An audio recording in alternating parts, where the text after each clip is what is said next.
Mr. Falkowski, did you want to take up Mr. Alexander's matter? Mr. Alexander, case number 375134. Oh, hang on just a second, Mr. Falkowski. Mr. Alexander has asked for a video of the proceeding. Excuse me, are you attempting to serve me something, sir? Your Honor, for the record, I gave Mr. Alexander there's any advance sheets. Your Honor, I would object at this time.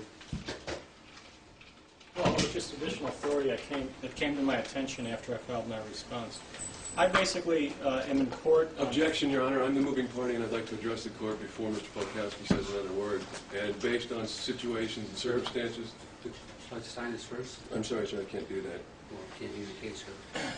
Although procedurally I may be somewhat out of order, I would ask it be set over until Friday, since one of the rights that Mr. Alexander is stating that I'm violating is his right to counsel on the underlying contempt action, and if it was continued until Friday, a public defender would be present, could advise him on that issue. I think that's the first issue we should take up, is whether or not he's representing himself, or whether or not he wants a public defender appointed.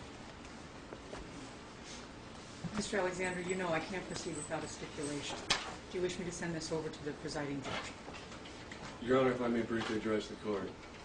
Okay, it will have to be brief, Mr. Alexander. Briefly, Your Honor. Because I do have 4 trials. Pursuant to documents filed in the United States District Court this day, Fresno County Superior Court judges en banc, including all, the full court, are named expect adverse parties in a federal class action lawsuit. Thus, it would be inappropriate for any Fresno County Superior Court judge to hear this case.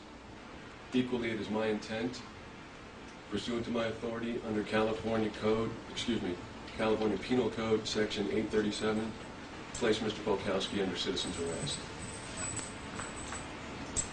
On what basis, sir? Violation of Penal Code Section 166, as well as 422.6, 422.7. At this point in time, I am additionally requesting that a peace officer of the state of California takes that individual who I now deliver into custody. You may cite him out pursuant to Penal Code Section 849, sub B1. That's your discretion.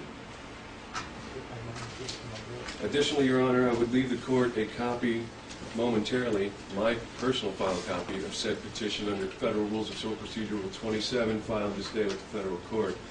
I will be additionally going over and serving the presiding judge en banc. Tom, if you could hand me a copy of that Mr. Alexander has. Now, I would like to have this back, Your Honor, and while the matter is under consideration, I would like to depart from the courtroom, proceed with my associates across the street to serve the presiding judge. Also, my associate here today has a duplicate copy for which we would like to serve on Mr. Falkowski. Therefore, I would request that these documents, whatever they are, be returned to Mr. Falkowski, and when it's determined how we proceed, such appropriate service would then take place. I believe, Your Honor, that Mr. Falkowski, everyone in the District Attorney's Office, pursuant to this Federal Rules of Civil Procedure Rule 27 petition, as well as every judge in the Fresno County court system appearing en banc, has a personal interest in the outcome of this matter, and therefore be inappropriate and create a conflict of interest. In the event I'm wrong, I would like a minimum of 2 days to prepare a 170.1A6C challenge for cause against each and every judge in the Fresno County Superior Court system. I'd go along with his request to continue the case for a couple of days until Friday. I think that's what should be done. I haven't had enough. Has this actually been filed? It was.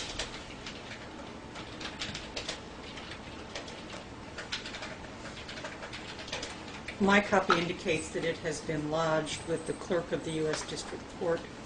Miscellaneous cases as such are initially set before a magistrate, which has been explained to the federal court clerk to be inappropriate. The case has been titled for Courtroom 1 for the Honorable United States District Court Judge Robert E. Coyle. When cases as such and a petition as such are filed, they are assigned at the interim a miscellaneous case number, and therefore they are only logged and not officially filed until it actually goes to the magistrate and then proceeds to the federal court judge for review.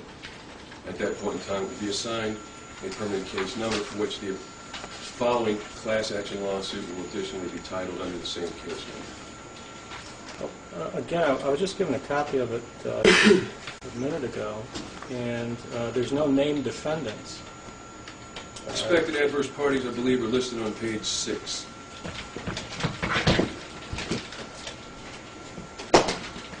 Defendants are not, Your Honor, in such a petition to be identified as actual defendants, rather are to be listed as expected adverse parties. And that is in compliance with Federal Rules of Civil Procedure Rule 27. I'm sorry, on page 6? Excuse me, page 8, number 4, James Polkowski, Deputy District Attorney, County of Fresno, ETAL, Family Support Division, number 77777, P.O. Box. Thank you, I found it.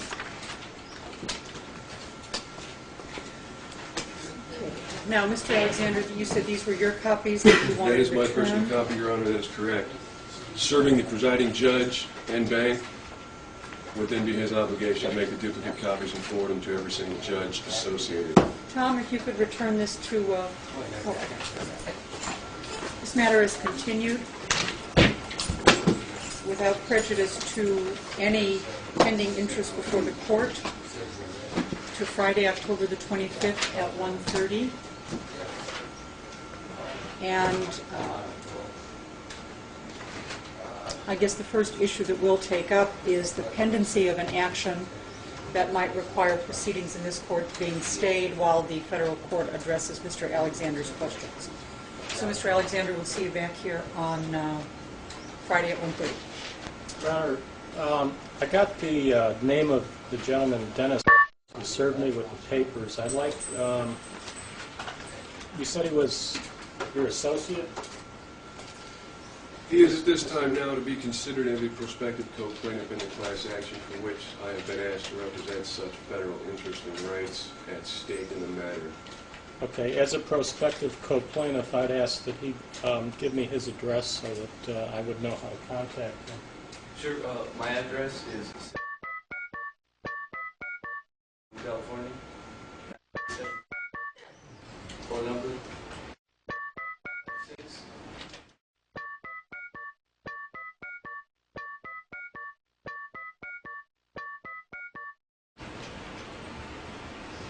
Okay, and are you participating in the citizen's arrest? No, sir, he is not. He's not, you're not participating? No, sir, he is not. He can answer for himself. No. You're not participating? No. Okay. Mr. Falkowski, I would reserve to you, having had Mr. identified today as a prospective co-plaintiff, I'm not certain what, if any, effect that would have upon the validity of service by a party. You would, of course, be, I would reserve, simply as a procedural matter, your right to object to that service if he is in fact deemed to be a party to the action. Your Honor, having not directly considered that at the moment, we could return that document and Mr. or Mr. You'd like to serve him? I've already been served. He's not Well, let's complaining at this avoid- point. let's I am avoid any- simply, just a second. Your Mr. Honor- Alexander, just a second. Mr. Falkowski, you're excused. Mr. Alexander, this matter is continued to Friday at 1:30. Thank you, Your Honor. Is Mr. Falkowski being taken into custody pursuant to my deliverance to this California peace officer? Mr. Falkowski is subject to the jurisdiction of this court, and he will respond when the court orders him to do so. Let the record reflect as such, Your Honor. Thank you very much. Yeah. When may I obtain my video copy of today's proceedings, Your Honor? As soon as the proceedings are concluded, we'll pull the tape out and give it to you. Thank you, Your Honor. I'll return at the end of the court's business this day. Thank you. Actually, It wasn't on record because you guys proceeded before I put the tape in the machine. Isn't that amazing? I can make that copy off that tape at the end of the day, and I will give you a call, and you will have your picture.